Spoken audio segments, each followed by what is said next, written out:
আপনার পকেটে টাকা কি আগের চেয়ে দ্রুত ফুরিয়ে যাচ্ছে? গত বছর যে 500 টাকা নিয়ে বাজারে গিয়ে ব্যাগ ভর্তি করে ফিরতেন, আজ সেই একই 500 টাকা দিয়ে কি ব্যাগের তলা ভরছে না? স্বাগতম সবাইকে বাণী খাতুন বাংলাদেশ চ্যানেলে। আজ আমরা কোনো কাল্পনিক গল্প নয়, বরং আমাদের প্রত্যেকের জীবনের কঠিন বাস্তবতা নিয়ে কথা বলবো। আমরা কথা বলবো উচ্চ মুদ্রাস্ফীতি এবং এর আড়ালে লুকিয়ে থাকা অর্থনৈতিক বৈষম্য নিয়ে।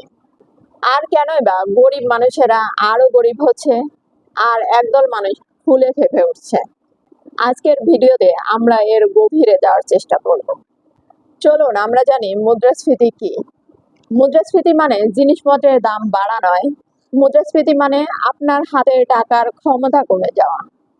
আজ যে জিনিস আপনি 100 টাকায় কিনছেন, মুদ্রাস্ফীতির কারণে 1 বছর পর সেই একই জিনিস কিনতে আপনাকে হয়তো বা গুনতে হবে 110 টাকা। অর্থাৎ আপনার ওই 100 টাকার মান কমে গিয়েছে।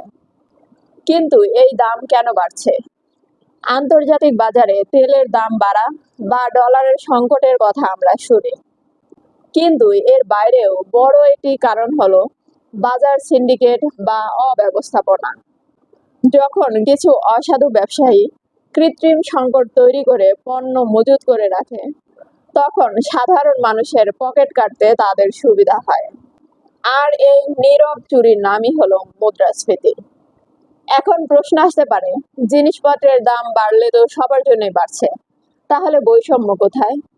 এখানেই লুকিয়ে আছে আসল রহস্য। মুদ্রাস্ফীতি সবার উপর সমান প্রভাব ফেলে না। যারা উচ্চবিত্ত বা যাদের অনেক টাকা আছে, তাদের জন্য চালের কেজি 10 টাকা বাড়লে কিছু যায় আসে না, বরং তারা তাদের সম্পদ যেমন জমি, সোনা বা ব্যবসায়িক পণ্যের দাম বাড়িয়ে মুদ্রাস্ফীতি থেকে উল্টো লাভ করে নেয়। কিন্তু আঘাতটা আসে কার উপর? যারা মধ্যবিত্ত আর নিম্নবিত্ত, যাদের আয় নির্দিষ্ট কিন্তু খরচ আকাশ ছোঁয়া। একজন শ্রমিকের মজুরি যে হারে বাড়ছে, তার চেয়ে চাল, ডাল, তেলের দাম 3 গুণ দ্রুত বাড়ছে। ফলে মধ্যবিত্ত আর নিম্নবিত্ত পরিবারগুলো শিক্ষা, চিকিৎসা আর পুষ্টিকর খাবারের বাজেট কাটছাঁট করতে বাধ্য হচ্ছে। অর্থাৎ মুদ্রাস্ফীতি হলো ধনীদের জন্য সম্পদ বাড়ানোর সুযোগ আর গরিবের জন্য টিকে থাকার লড়াই। অর্থনৈতিক বৈষম্য শুধু টাকার অভাব নয়, এটি একটি সামাজিক অবিচার। যখন বাজারের নিয়ন্ত্রণ সাধারণ মানুষের হাতে থাকে না, যখন অসাধু কর্মকর্তাদের মদদে সিন্ডিকেট মাথাচাড়া দিয়ে ওঠে, তখন সাধারণ মানুষ সিস্টেমের উপর আস্থা হারিয়ে ফেলে। আমরা দেখেছি একদল মানুষ কোটি কোটি টাকা বিদেশে পাচার করেছে, অনেকে বিলাসবহুল জীবনযাপন করছে, আর অন্যদিকে একজন বাবা তার সন্তানের দুধে টাকা জোগাড় করতে গিয়ে হিমশিম খাচ্ছে। এই যে বিশাল ব্যবধান, এটাই হলো অর্থনৈতিক বৈষম্য।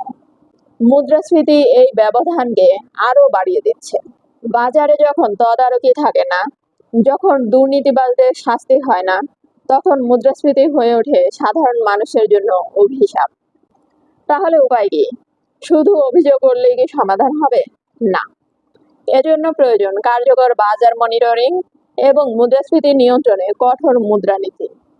যারা সিন্ডিকেট করে জিনিসপত্রের কৃত্রিম দাম বাড়াচ্ছে, তাদেরকে আইনের আওতায় আনা এখন সময়ের দাবি।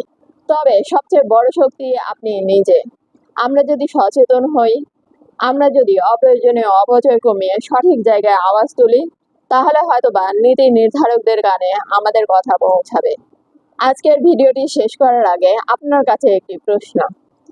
গত 1 বছরে আপনার সংসারের খরচে সবচেয়ে বড় প্রভাব ফেলেছে কোন জিনিসটি? আমাদের কমেন্টে জানান। আপনার অভিজ্ঞতা হয়তো আরো অনেকের চোখের পর্দা খুলে দেবে। ভিডিওটি গুরুত্বপূর্ণ মনে হলে শেয়ার করুন। সমাজ সচেতনতায় আমাদের পাশে থাকতে চ্যানেলটি সাবস্ক্রাইব করুন। দেখা হবে পরবর্তী ভিডিওতে। ভালো থাকবেন।